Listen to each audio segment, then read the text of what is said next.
Bonjour à tous, j'espère que vous allez bien. Aujourd'hui, on se retrouve pour une toute nouvelle vidéo où on va faire l'avant-match du match entre Girona et le Barça. Et oui, puisque le Barça est de retour pour la 5e journée de la Liga, après une trêve internationale qu'on peut définir d'interminable et de pas intéressant puisqu'il s'est littéralement rien passé. Franchement, on s'est fait chier. De toute façon, les tours internationaux, ça devient vraiment de plus en plus chiant ces dernières années. Donc le Barça pour cette 5e journée de Liga, après 4 matchs en 4 victoires et un match où ils ont battu 7-0 le Real Valladolid sur la 4e journée, va rencontrer Girona. Alors pour ceux qui ont oublié, Girona l'année dernière, on les a joués 2 fois, ce qui est logique, et on a perdu tout autant de fois. Mais c'est pas qu'on a perdu parce que ça arrive tout le temps de perdre, surtout quand Girona a fait une belle saison. Le problème, c'est surtout d'avoir perdu 4-2 sur les 2 matchs en se faisant littéralement humilier. C'est eux qui nous montraient comment jouer et nous on regardait, on était vraiment des spectateurs. Au niveau football, ils nous avaient fait une leçon de football, c'était vraiment effrayant. Donc c'est important de gagner ce match déjà pour continuer la bonne série,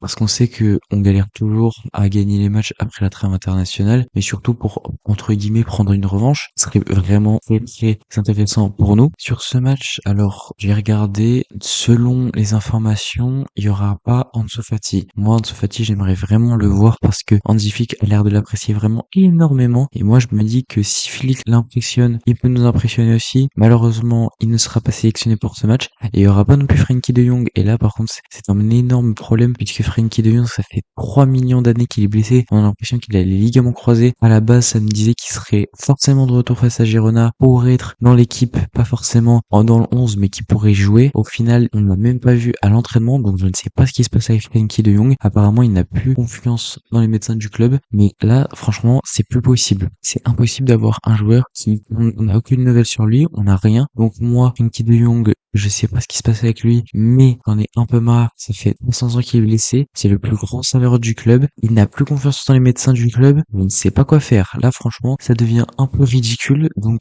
il va falloir vite trouver une solution parce que sinon, autant le vendre au mercato d'hiver parce que comme ça, au moins, on pourra se faire du fric sur lui. Pour parler un peu vite fait de Girona, honnêtement, sur cette saison, ils sont plutôt pas mal partis. Alors, c'est pas comme la saison dernière où je crois ils avaient enchaîné 4 victoires en 4 matchs. Alors, c'était pas vraiment sûr, mais il me semble qu'ils avaient fait ça. Là, forcément, c'est pas le Girona de l'année dernière. Ils ont perdu énormément de joueurs puisqu'ils ont perdu, par exemple, Hugo, ils ont perdu Savinho, ils ont perdu Eric Garcia qui maintenant est chez nous. Ils ont perdu vraiment plein d'autres joueurs. Il y en a un aussi qui était parti à Leverkusen, je sais plus comment il s'appelle, c'était le milieu, Alex Garcia, voilà. Donc vraiment, ils ont perdu plein d'éléments clés, plein d'éléments importants. Ça reste tout de même une très bonne équipe puisqu'ils ont gardé l'entraîneur et l'entraîneur fait beaucoup de choses puisque Mitchell est vraiment un excellent entraîneur qui prône un football très offensif, très beau. Donc ça, c'est sur Girona. Ce qu'on doit retenir, c'est que c'est pas comme l'année dernière, mais qui reste quand même très fort, donc il faut faire attention. Concernant le Barça maintenant, ce qu'on peut dire assez facilement, c'est que cette rencontre ne se finira pas à 0-0. Girona est une équipe ultra offensive et on est une équipe ultra offensive également. On prend énormément de buts. On l'a vu sur les 3 premiers matchs, on a pris un but à chaque fois, alors qu'on Valladolid, on n'en a pas pris et on a quasiment pas encaissé d'action, voire même pas du tout en fait. Mais on sait très bien que face à Girona, on va se découvrir et que eux, ils vont aussi se découvrir. En fait, c'est ça, la clé, elle sera là justement, c'est d'être efficace. C'est-à-dire que si on n'est pas efficace, on pourra perdre sur cette rencontre puisque c'est vraiment la clé d'être efficace comme tout le temps, hein. Même face à Valladolid, ça l'était, ça l'est tout le temps. Mais là, encore plus, puisque si tu n'arrives pas à mettre des buts face à une équipe hyper offensive qui va forcément se procurer des occasions, parce que Girona va forcément se procurer des occasions, c'est évident. Une équipe offensive comme ça, enfin, je sais même pas si c'est possible d'encaisser aucune action à moins qu'ils floppent totalement sur le match. Et franchement, ça n'arrive pas. Donc si tu n'es pas efficace, que eux ils te mettent des buts, tu seras forcément derrière, c'est le principe. Et donc dans ce cas-là, tu es une équipe en réaction. Et une équipe en réaction, c'est vraiment pas bon. Et honnêtement, je pense pas que ça arrive parce que ça n'est pas notre lieu, ce n'est pas la mentalité de Flick. Et que si Flick voit que on commence à être en réaction, il va direct recadrer tout le monde et on ne le sera plus. Donc moi je m'inquiète pas sur le fait d'être en réaction ou pas. Mais pour revenir, c'est vraiment l'important, c'est l'efficacité. On peut dire aussi du coup, c'est que va falloir être très bon défensivement parce que au-delà du fait que oui, Girona est une équipe qui prend pas mal de buts, c'est aussi une équipe qui en met beaucoup vu qu'elle est très offensive. Donc que ça soit Ter Stegen, que ça soit les défenseurs, donc Baldé probablement qui sera titulaire, on y reviendra après. Enfin bref, la défense classique, il faudra forcément qu'il soit très à l'affût et qu'il y ait le moins d'actions possible qui passe parce que sinon, si on se retrouve à prendre 1, 2, 3 buts, 4 buts comme l'année dernière,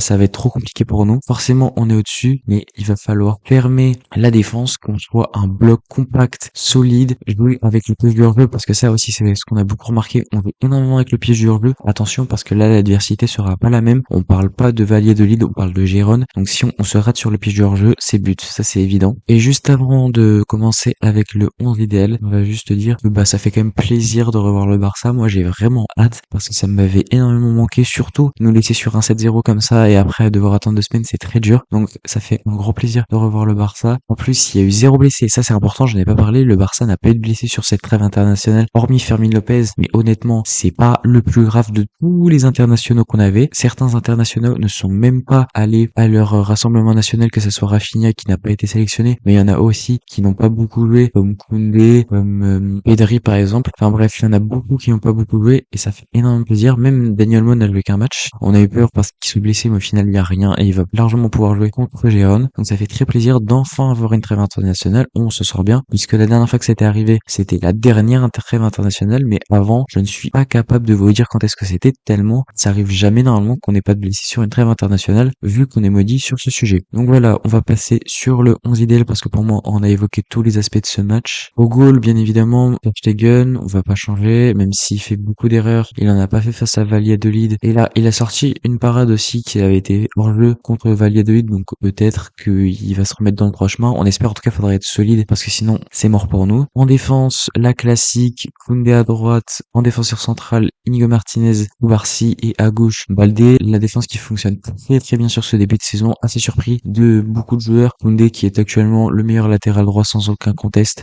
du monde. Au milieu, en double pivot avec Casado plus vraiment numéro 6 et Pedri plus haut sur le terrain, parce qu'on a vu que c'est ce qui marche, mais qui vient quand même aider Casado dans les moments difficiles ou même s'il le peut. En numéro 10, Daniel Mo bien évidemment, qui est pour l'instant la meilleure recrue du Barça sur ces dernières années. À gauche, Rafinha, qui est littéralement pour moi le meilleur joueur du monde actuellement. En tout cas, si t'es moi en un meilleur, il y en a pas.